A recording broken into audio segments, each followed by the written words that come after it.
Class में मैं अन्नपूर्णा व्यास आप सभी का हार्दिक स्वागत करती हूँ। आज की इस क्लास के अंदर हम साथियों चर्चा करेंगे राजस्थान के प्रमुख मेले। मेरे त्योहार की क्लासेस आप पहले देख चुके हैं। अब हम चर्चा करते हैं राजस्थान के प्रमुख मेलों के ऊपर। सबसे पहले हम चर्चा करेंगे पुष्कर मेला। पुष्कर मेला पुष्कर झील के किनारे पड़ता है साथी। ये पुष्कर झील कहाँ पर है? अजमेर के अंदर बनी हुई है और यह मेला पुष्कर झील के किनारे पड़ता है साथी।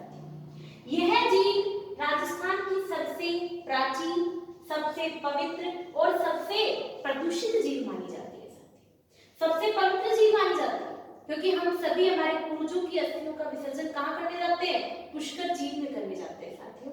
तो पुष्कर झील सबसे प्राचीन है, सबसे पवित्र है, परंतु जनता के कारण, लोगों के आवागमन के कारण ये बहुत ही प्रदूषित हो चुकी है साथियों। और इस झील को प्रदूषित होने के कारण इसके लिए सफाई का जो कार्य करवाया गया है वो हमारे यहाँ पर केनेडा के सहयोग से सफाई का कार्य करवाया गया है। निर्माण किसने करवाया इसका? पुष्करनाथ ब्राह्मणों ने करवाया। ऐसा भी कहा जाता है कि यह झील ज्वालामुखी निर्मित झील बताई जाती है। यहाँ पर गायत्री मंदिर, वराह मंदिर, सावित्री मंदिर और रंगनाथ जी के मंदिर भी बने हुए हैं। पुष्कर मेला जो है साथियों, ये राजस्थान का सबसे प्रसिद्ध मेला माना जाता है क्योंकि इस मेले को ऊंट मेला भी कहा जाता है। ऊंटों की बहुत भारी मात्रा के अंदर बिक्री होती है और यह ऊंट मेला के नाम से जाना जाता है। राजस्थान के अंदर हमारे जो सर्वाधिक पर्यटन आते हैं, देशी और विदेशी, यदि हम पर्यटन की नजर से देखें तो पर्यटन के आंकड़े हमें दूसरी जगह मिलते हैं, लेकिन यदि हम मेले की नजर से देखें तो जो विदेशी और स्वदेशी सभी पर्यटन जो आते हैं वो सर्वाधिक मेले की नजर से पुष्कर मेले को देखने के लिए आते हैं। और चर्चा करते साथियों, यह मेला कार्तिक मास की पूर्णिमा पर पड़ता है। कब पड़ता है? कार्तिक मास की पूर्णिमा पर। तो पुष्कर मेला किस झील के किनारे पड़ता है? पुष्कर झील के किनारे पड़ता है। कहाँ पड़ता है साथियों? अजमेर में। सबसे प्राचीन, सबसे पवित्र और सबसे प्रदूषित झील कौन सी झील मानी जाती है? पुष्कर झील मानी जाती है। और इसके सफाई का कार्य हमने किसके सहयोग से करवाया? केनेडा के सहयोग से इसके सफाई का कार्य हमने करवाया। आगे देखते हैं हम दोस्तों, ये जो पुष्कर झील के किनारे मेला भरता है, इस पुष्कर झील के किनारे साथियों 52 घाट बने हुए। कितने घाट बने हुए? 52 घाट। जिसमें से 1911 के अंदर 1911 ईस्वी में एक अंग्रेज हुए थे, जॉर्ज पंचम। 1911 ईस्वी में जॉर्ज पंचम एक अंग्रेज थे। ये जो जॉर्ज पंचम थे साथियों, इन जॉर्ज पंचम की एक मैडम थी जिनका नाम था मेरी मैडम। ये जॉर्ज पंचम की मेरी मैडम 1911 ईस्वी के अंदर यहाँ पर पुष्कर पे आई थी और इनकी याद में एक घाट का निर्माण करवाया गया। किसका निर्माण करवाया गया? एक घाट का निर्माण करवाया गया। और ये जो घाट बनाया गया है, यह घाट मेरी जनाना घाट के नाम से जाना जाता है। किसके नाम से जाना जा रहा है साथियों? मेरी जनाना घाट के नाम से जाना जाता है। और इसी घाट से गांधी जी की अस्थियों का विसर्जन भी हुआ है। किसका विसर्जन हुआ है? गांधी जी की अस्थियों का विसर्जन। गांधी जी की अस्थियों का विसर्जन इसी घाट से किया गया है, इसलिए इसी घाट को गांधी घाट के नाम से भी जाना जाता है। किसके नाम से जाना जाता है साथियों? गांधी घाट के नाम से भी जाना जाता है क्योंकि यहाँ से किसकी अस्थियों का विसर्जन हुआ है? गांधी जी की अस्थियों का विसर्जन हुआ है। इसके बाद से हम आगे देखते हैं साथियों, यह जो पुष्कर झील है, पुष्कर झील के किनारे ब्रह्मा जी का सबसे प्राचीन मंदिर बना हुआ। बहुत सारे लोग ऐसा बताते हैं कि ब्रह्मा जी के का एकमात्र मंदिर पुष्कर के अंदर बना हुआ। ऐसा नहीं है साथियों। ब्रह्मा जी का जो सबसे प्राचीन मंदिर है वो पुष्कर के अंदर है। राजस्थान का ब्रह्मा जी का सबसे प्राचीन मंदिर, ब्रह्मा जी का सबसे जो प्राचीन मंदिर है, ब्रह्मा जी का प्राचीन मंदिर वो कहाँ पर बना हुआ है साथियों? ब्रह्मा जी का जो सबसे प्राचीन मंदिर है, यह प्राचीन मंदिर पुष्कर झील के किनारे बना हुआ है। लेकिन ऐसा नहीं कि ये एकमात्र मंदिर, ब्रह्मा जी के बहुत सारे सारे मंदिर है साथियों। ब्रह्मा जी का, ब्रह्मा सावित्री का एक साथ मंदिर, ब्रह्मा सावित्री का, ब्रह्मा सावित्री मतलब ब्रह्मा जी और उनकी पत्नी सावित्री, दोनों का जो साथ में मंदिर बना हुआ है वो आपके आसोतरा बाड़मेर में बना हुआ है, आसोतरा बाड़मेर में। और ब्रह्मा जी की एक आदमकद मूर्ति, ब्रह्मा जी की जो आदमकद मूर्ति स्थापित है वो आपके छींच देवी बांसवाड़ा में स्थापित है, यानी बांसवाड़ा में भी मंदिर है। आदमकद मूर्ति जो स्थापित है वह स्थापित है छींच देवी बांसवाड़ा में। ब्रह्मा जी की जो आदमकद मूर्ति स्थापित है वो कहां पर स्थापित है? छींच देवी बांसवाड़ा के अंदर। दूसरी बात साथियों, ब्रह्मा जी के जो सर्वाधिक मंदिर है, ब्रह्मा जी के जो सर्वाधिक स्थान बने हुए हैं वो कहां पर बने हुए हैं? सिरोही में। सर्वाधिक स्थान सिरोही के अंदर बने हुए। तो इस तरीके से साथियों हम ये नहीं कह सकते कि ब्रह्मा जी का एकमात्र मंदिर है, ब्रह्मा जी का जो प्राचीन मंदिर है वो पुष्कर झील के किनारे बना हुआ है, लेकिन ब्रह्मा सावित्री का जो मंदिर है वो आसोतरा बाड़मेर में बना हुआ है। ब्रह्मा जी के जो सर्वाधिक स्थान है वो आपके सिरोही में है, और ब्रह्मा जी की जो आदमकद मूर्ति स्थापित है वो छींच देवी बांसवाड़ा में स्थापित है। आगे देखते हैं साथियों,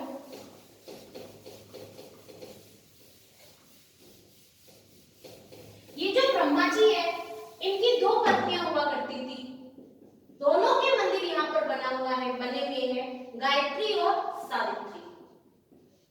ये सावित्री जी के लिए एक कहानी किंवदंती बताई जाती है कि ब्रह्मा जी की जो सावित्री उनकी पत्नी थी उनका मंदिर थोड़ी ही दूरी के ऊपर पहाड़ी पर बना हुआ है, और इस तरीके से मंदिर के दूसरी तरफ पीठ कर कर बैठी हुई है। साथियों तो आप जानते हैं कि महिलाएं यदि रुक जाए तो उन्हें बड़ा बनाना बहुत मुश्किल होता है, बड़ा ही मुश्किल होता है। तो यहाँ पर ब्रह्मा जी के साथ भी ऐसी घटना घटित हुई थी। एक बार कहा जाता है कि ब्रह्मा जी ने एक यज्ञ का आयोजन किया था, और उस यज्ञ के आयोजन के अंदर उन्होंने अपनी पत्नी से कहा था कि आप अति शीघ्र तैयार होकर के हमारे पास आ जाना।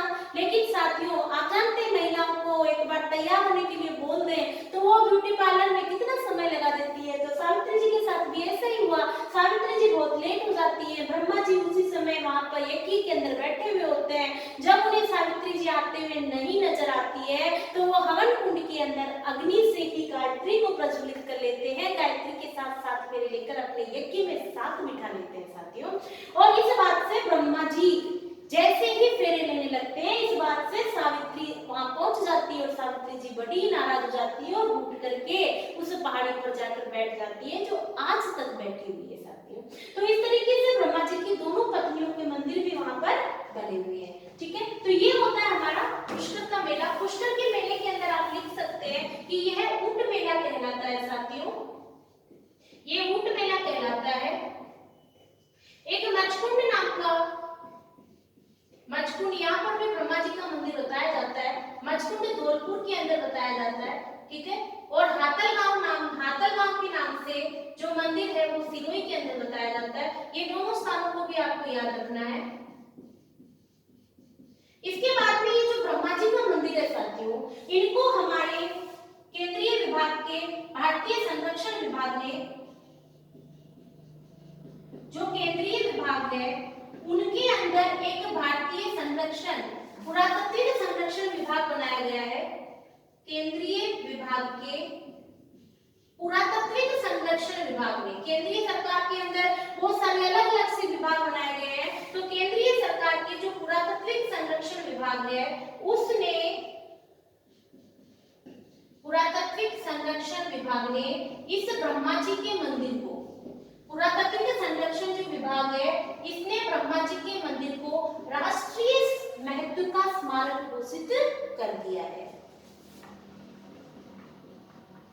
राष्ट्रीय महत्व का स्मारक घोषित कर दिया है क्योंकि ये सबसे प्राचीन मंदिर है। राष्ट्रीय महत्व का स्मारक घोषित कर दिया गया है।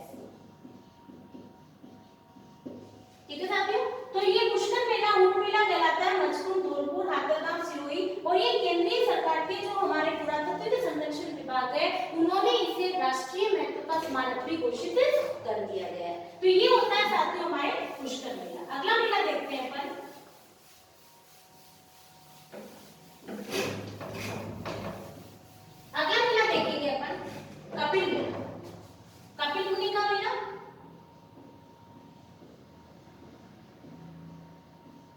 कपिल मुनि का मेला। ये जो कपिल मुनि का मेला है दोस्तों, कपिल मुनि का मेले की कब पड़ता है साहब? कार्तिक मास की पूर्णिमा पे। पुष्कर मेला भी कब पड़ा था हमारा? कार्तिक मास की पूर्णिमा पे। और कपिल मुनि का मेला भी हमारा पड़ता है कार्तिक मास की पूर्णिमा पर। ठीक है दोस्तों, ये जो कार्तिक मास की पूर्णिमा पे मेला पड़ता है, यह मेला कहां पर पड़ता है? कोलायत झील बीकानेर में। कोलायत झील, तो एक दोस्तों किसी न किसी झील के किनारे पड़ रहे हैं मेले, तो ये कहां पड़ रहा है? कोलायत झील के किनारे बीकानेर के अंदर। ठीक है दोस्तों, यह मेला दीपदान का प्रमुख आकर्षण केंद्र कहलाता है। दीपदान का प्रमुख आकर्षण केंद्र, कौन सा आकर्षण केंद्र कहलाता है? दीपदान का प्रमुख आकर्षण केंद्र कहलाता है। दीपदान का मतलब जानते हैं साथियों आप? महिलाएं कार्तिक मास के व्रत उपवास रखती है और इन व्रत उपवासों के दौरान वो किसी भी झील या नदी के अंदर पत्थर में दीपक संजो करके उन्हें पानी के अंदर बहाते हैं और वो बहुत दूरी तक बहते हुए कहते हैं कि भगवान के पास वैकुंठ लोक तक जाते हैं। तो ये जो दीपदान का प्रमुख आकर्षण केंद्र है, ये कोलायत झील का बहुत ही दार्शनिक अच्छा महत्व का समय माना जाता है। और ये जो कपिल मुनि का मेला है साथियों, इस मेले के अंदर झील कौन सी झील के किनारे पड़ रहा है? कोलायत झील के किनारे। तो इस मेले में और इस झील के अंदर एक कहावत मानी जाती है कि जो चारण जाति के लोग होते हैं साथियों, चारण जाति के लोग ना तो इस मेले में भाग लेते हैं, ना तो इस मेले में भाग लेते हैं और ना ही इस झील में स्नान करते हैं, ना ही झील में स्नान करते हैं, ना ही झील में स्नान करते हैं। तो साथियों, कपिल मुनि का मेला कार्तिक मास की पूर्णिमा पर पड़ रहा है, कोलायत झील बीकानेर पड़ रहा है, दीपदान का प्रमुख आकर्षण केंद्र कहला रहा है और चारण जाति के लोग ना तो इस मेले में भाग लेते हैं और ना ही इस झील में स्नान करते हैं। इस बात का थोड़ा सा महत्व आप लोगों के माइंड में आ रहा होगा कि ऐसा क्या महत्व है कि चारण जाति के लोग ना तो इस झील में स्नान करते हैं और ना ही इस मेले में भाग लेते हैं। तो साथियों, हम जानते हैं कोलायत झील बीकानेर की इस नगरी से एक छोटी सी एक कहानी जुड़ी हुई है, इसके बारे में हम चर्चा करते हैं। बहुत ही प्रसिद्ध लोक देवी का नाम बीकानेर से जुड़ा हुआ है, जिसका नाम है करणी माता। करणी माता के लिए मैं 2 लाइनें कहना चाहूंगी कि मेरे हौसलों को कोई छू नहीं सकता, मेरे इरादों को कोई बदल नहीं सकता, जब तक दुआ है करणी माँ की मुझे कुछ हो नहीं सकता। तो करणी माता की जय जयकार के साथ में हम चर्चा करते हैं कि कोलायत झील बीकानेर के किनारे इस बीकानेर में जो करणी माता का मंदिर बना हुआ है, इस करणी माता की एक बहुत ही अच्छी कहानी है। करणी माता प्रसिद्ध लोक देवी की इस कहानी का एक छोटा सा हिस्सा मैं आपके सामने प्रस्तुत कर रही हूँ, क्योंकि कहानी तो हम लोक देवी के अंदर पढ़ेंगे जब मैं आपको करणी माता पढ़ाऊंगी। तो यहाँ पर हम चर्चा करते हैं कि करणी माता ने एक अपना दत्तक पुत्र घोषित किया था। दत्तक पुत्र का मतलब होता है कि पुत्र को गोद लिया था माता ने, अपने ही पति का विवाह है किसी और महिला अपनी ही एक चचेरी मम्मी बहन गुलाबोबाई के साथ करवा करके उनसे जिस संतान का जन्म होता है, जिसका नाम लाखनिया रखा जाता है, उस पुत्र को करणी माता गोद ले लेती है और अपना दत्तक पुत्र घोषित कर देती है और अपने बेटे की तरह स्नेह करने लगती है। तो जब ये बेटा बड़ा हो जाता है तो एक बार क्या होता है, थोड़ा बड़ा होने पर ये खेलते खेलते कार्तिक मास की पूर्णिमा के दिन इस कोलायत झील के किनारे चला जाता है और जाकर के इस कोलायत झील में खेलने लगता है साथियों। और जब वो खेलते खेलते इस झील के अंदर डूब जाता है, डूबने से इस बालक की मृत्यु हो जाती है। तो इस बालक की मृत्यु होने पर करणी माता को बहुत गुस्सा आता है। करणी माता उसी समय वहां पर पहुंच जाती है और चामुंडा का रूप धारण कर लेती है और साथियों यमलोक चली जाती है। जाकर के यमलोक के दरवाजे खटखटाती है, यमराज के दरवाजे खटखटाती है। यमराज बोलता, बोलो माता कैसे आना हुआ? तो करणी माता कहती, मेरे बेटे के प्राण वापस कर। यमराज कहता, माता ये तो विधि विधान है, आपके बेटे का जितना समय था वो उतना जी लिया। लेकिन करणी माता नहीं मानती है और जब करणी माता नहीं मानती है तो भगवान यमराज भगवान शंकर से प्रार्थना करती करते हैं कि आप देवी को समझाओ, पर जब किसी बड़े आदमी का केस होता है ना साथियों, तो हम लोग अपने हाथ पीछे कर देते हैं। तो यहाँ पर भी यही होता है, भगवान शंकर कहते हैं तुम जानो और माता जाने। जब भगवान शंकर ही वेद ना लेना चाहे तो यमराज क्यों ले? तो यमराज इस करणी माता के पास में जाते हैं और करणी माता से कहते हैं कि माता आप अपने बालकों को अपने बालक को भले ही ले पधारो उसकी प्राण, लेकिन एक बात याद रखना, आपके वंशज कभी भी मेरे यमलोक में नहीं आएंगे। माता ने कहा जो होगा जो देखा जाएगा, अभी तो मेरे बेटे के प्राण वापस कर। करणी माता उसी समय अपने बेटे के प्राण वापस लेकर के पृथ्वी लोक पर आ जाती है साथियों, और माता बाद में सोचती है कि आखिर मेरे वंशज जाएंगे तो कहाँ जाएंगे? तो मरने के उपरांत और पुनर्जन्म के पहले जो चारण जाति के लोग, माता के वंशज चारण जाति के लोग माने जाते हैं, तो चारण जाति के लोग अपना जो बीच का समय होता है वो माता के मंदिर के अंदर बिताते हैं। तो माता के मंदिर में जो असंख्य चूहे हैं वो माता के पुत्र, माता के वंशज माने जाते हैं साथियों। तो यहाँ पर चारण जाति की कुलदेवी है करणी माता, और अपनी कुलदेवी का बेटा जिस दिन मरेगा उस दिन भरने वाले मेले में क्या वो हिस्सा लेंगे? नहीं लेंगे। जिस झील के अंदर माता का बेटा डूब करके मरा है, क्या वो लोग उस झील में स्नान करेंगे? नहीं करेंगे। तो यहाँ पर कपिल मुनि का मेला कार्तिक मास की पूर्णिमा पर बढ़ता है साथियों। कोलायत झील बीकानेर में बढ़ता है। दीपदान का प्रमुख आकर्षण केंद्र आपके कोलायत झील बीकानेर को माना जाता है, और चारण जाति के लोग ना तो इस मेले में भाग लेते हैं और ना ही इस झील में स्नान करते हैं। तो ये होता है साथियों आपके कपिल मुनि का मेला। आगे चलते हैं दोस्तों पर।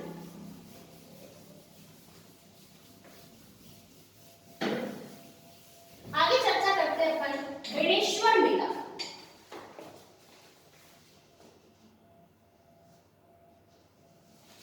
वेणेश्वर मेला, वेणेश्वर मेला वेणेश्वर धाम के नाम से भी जाना जाता है।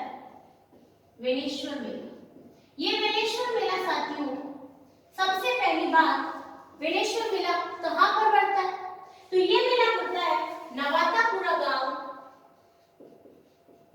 नवाटापुरा गांव, आशापुरा तहसील, डूंगरपुर। मेला कहां पड़ता है? नवाटापुरा गांव, आशापुरा तहसील, डूंगरपुर में पड़ता है साथियों। कहां पड़ता है? डूंगरपुर में। सबसे बड़ी बात, मेला बढ़ता कब है? यह मेला बढ़ता है आपके माघ मास की पूर्णिमा पर बढ़ता है। माघ मास की पूर्णिमा पर मेला कब बढ़ता है? माघ मास की पूर्णिमा पर बढ़ता है। वेणेश्वर का मेला 3 नदियों के त्रिसंगम पर बढ़ता है, सोम, माही और जागम। 3 नदियों का संगम होता है, यहाँ पर त्रिसंगम होता है, सोम, माही और जागम। इन 3 नदियों के संगम पर, सोम, माही और जागम, इस त्रिसंगम पर यह प्रसिद्ध मेला बढ़ता है। कौन सा मेला बढ़ता है? वेणेश्वर मेला।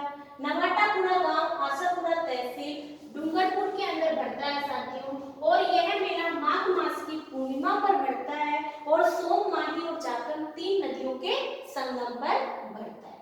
सबसे बड़ी बात, ये मेला किस जाति से संबंधित है? यह जाति, यह भील जनजाति का कुंभ कहलाता है। किसका कुंभ कहलाता है दोस्तों? भील जनजाति का कुंभ कहलाता है, यानी भीलों का कुंभ कहलाता है। यह मेला आदिवासियों का कुंभ कहलाता है, आदिवासियों का कुंभ। और यह मेला दक्षिणी राजस्थानियों का कुंभ कहलाता है। दक्षिणी राजस्थानियों का मेला कहलाता है, दक्षिणी राजस्थानियों का मेला कहलाता है।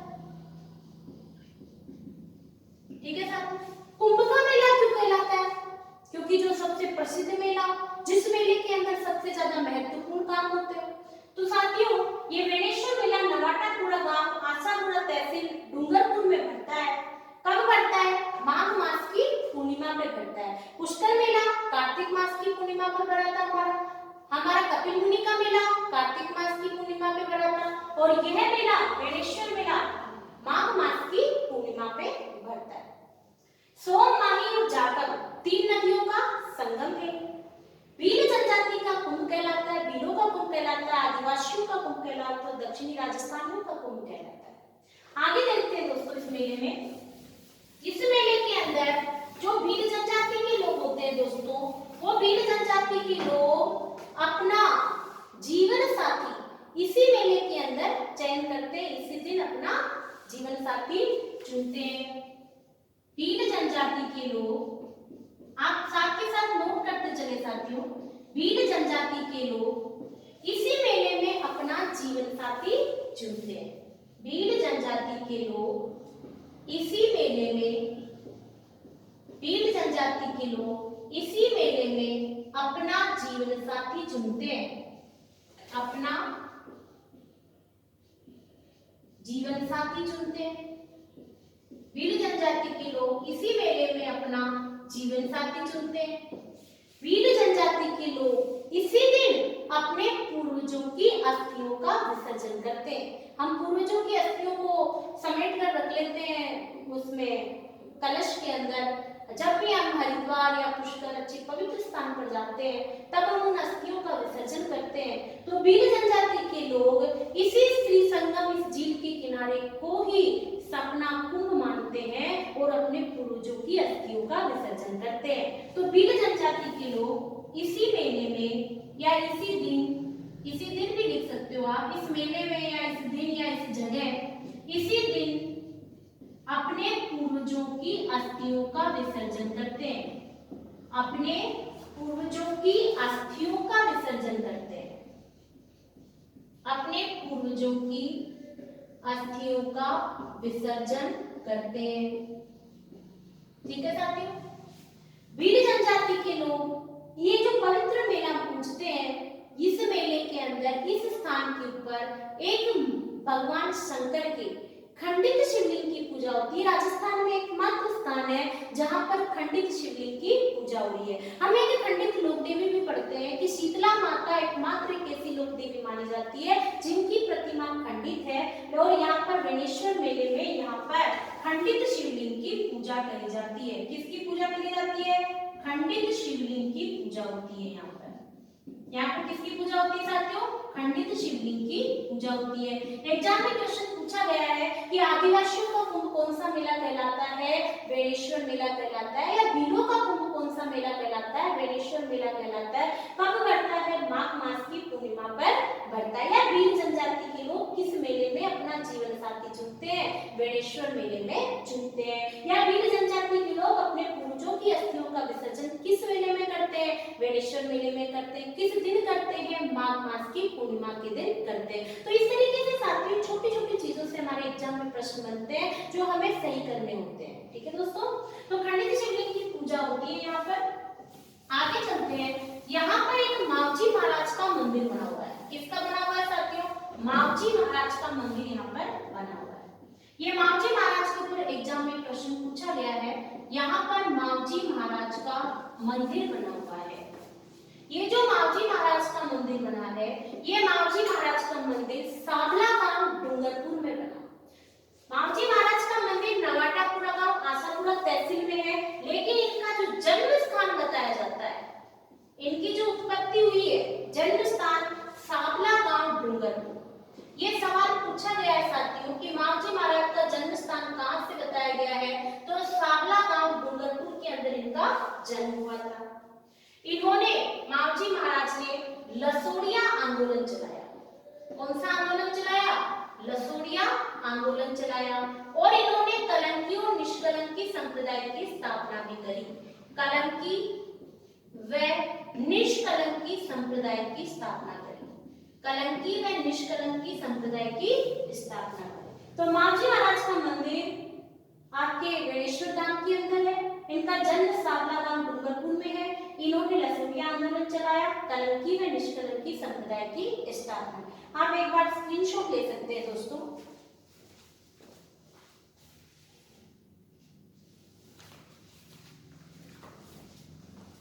ठीक है दोस्तों, आगे का मेला देखते हैं अपन, सीताबाड़ी मेला।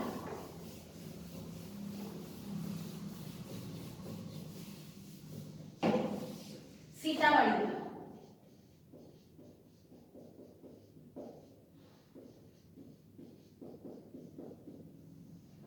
सीतावाड़ी मेला कहाँ पर पड़ता है? सबसे बड़ी बात आती है, ये पड़ता है आपके केलवाड़ा तहसील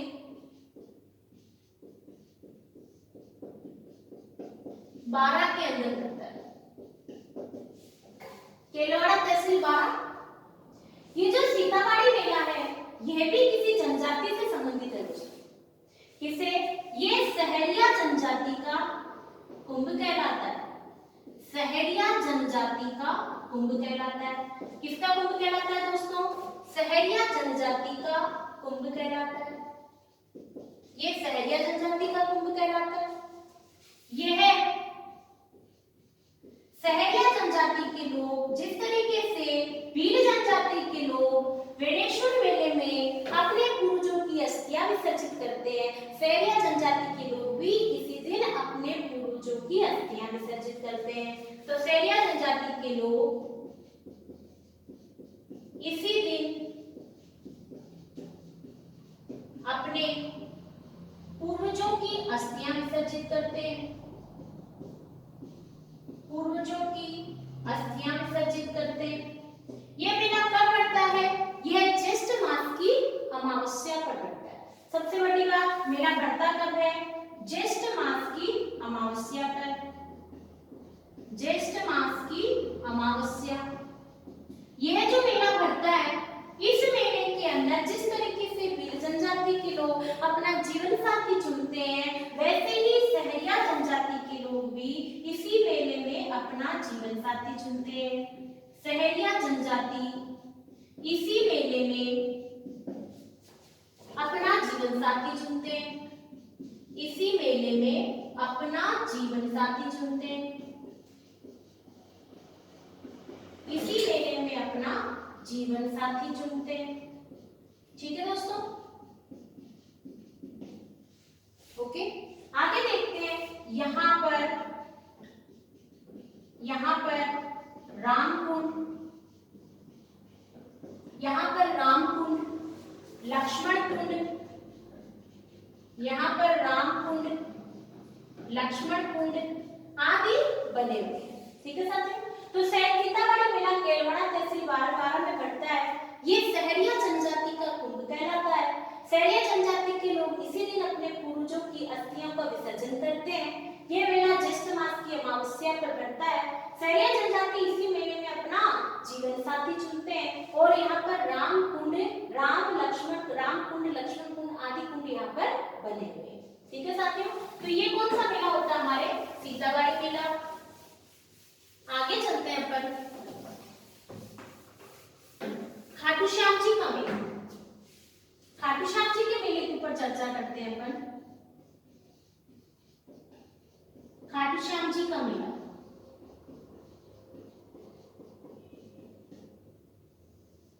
खाटू श्याम जी का मेला कहाँ पड़ता है साथियों? रींगस सीकर में पड़ता है। कहाँ पड़ता है? रींगस सीकर में। सबसे पहली बात, मेला कहाँ पड़ता है? रींगस सीकर में पड़ता है। दूसरी बात, ये मेला भरता कब है? यह मेला भरता है आपके मेला 12/2/11/12। आप सोच रहे होंगे मैडम ने ये क्या लिख दिया? तो दोस्तों, जिस तरीके से हमारे अंग्रेजी महीनों के नाम होते हैं जनवरी से लेकर दिसंबर तक, जब मैंने हमारा त्योहार टॉपिक आप देखेंगे मेरा उस वीडियो में जाकर के, तो आपको समझ में आ जाएगा कि जिस तरीके से हम जनवरी से दिसंबर तक 12 महीने होते हैं, वैसे ही इसमें हमारे चैत्र से लेकर फाल्गुन तक 12 महीने होते हैं। तो ये जो 12 है ये फाल्गुन है। तो फाल्गुन शुक्ल एकादशी और द्वादशी के ऊपर इनका मेला पड़ता है। इनका मेला कब पड़ता है? फाल्गुन शुक्ल एकादशी और द्वादशी के ऊपर। तो आप इसको ओपन करके लिख सकते हैं। इस 12 का मतलब होता है फाल्गुन, 2 का मतलब होता है शुक्ल और 11 का मतलब होता है एकादशी। फाल्गुन शुक्ल एकादशी कोमा द्वादशी। ठीक है दोस्तों? तो मेला पड़ता है फाल्गुन शुक्ल एकादशी और द्वादशी के ऊपर पड़ता है। खाटू श्याम जी का जो वास्तविक नाम है बारबड़ी। खाटू श्याम जी का वास्तविक नाम क्या है दोस्तों? बारबड़ी। खाटू श्याम जी का जो वास्तविक नाम है वो क्या है? बारबड़ी है। इनके उपनाम भी है दोस्तों। उपनाम किस नाम से जाना जाता है खाटू श्याम जी